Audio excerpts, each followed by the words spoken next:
Okay, so this video is showing us how to do question 3e from lesson 3.9a. So this is one of the more difficult questions in the homework. So the first thing when we look at this question that we have to do, our first step is to rearrange the quadratic into our form ax squared plus bx plus c equals 0. So rearrange.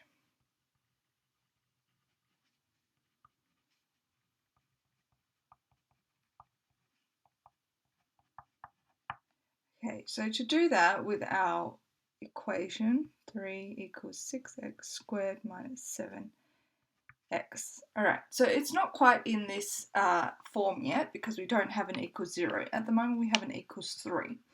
So what we have to do is bring that 3 to the other side. And to do that, because it's a positive on this side, we need to make it a negative on this side. So we're going to get 0 then equals 6x squared minus 7x minus 3.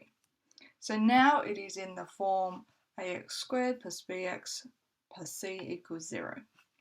Our second step then is to factor this equation.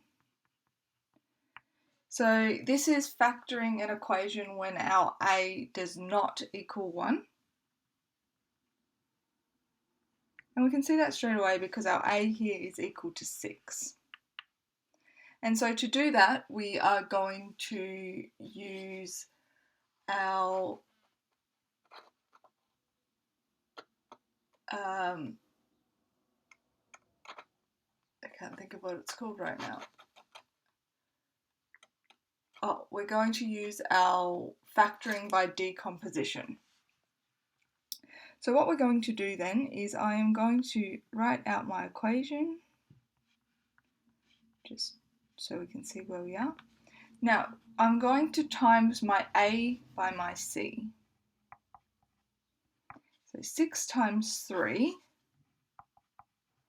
is equal to 18. Now what I'm going to do is I'm going to find all my factors of 18. So I know that I can do 1 and 18, 2 and 9, and 3 and 6. Now from those factors, I need to find the ones that equal together to equal my bx here. So negative 7. Which two can I put together to get negative 7? Well, straight away I can see that I can put negative 9 plus 2 is equal to negative 7. So I'm going to write that into my equation now. So we break up our bx into those factors. And now I can factor them. So I break it up and I'm going to factor this side first.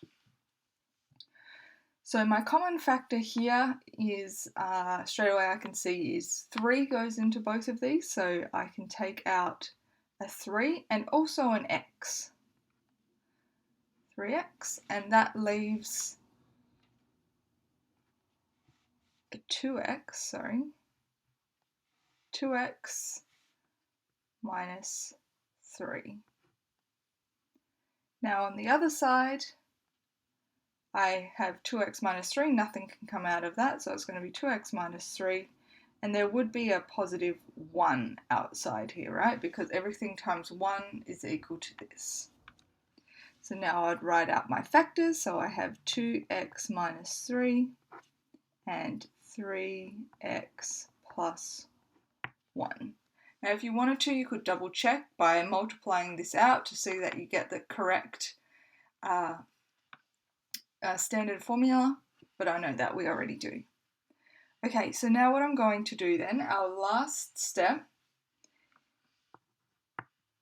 is to set each factor to 0 and solve.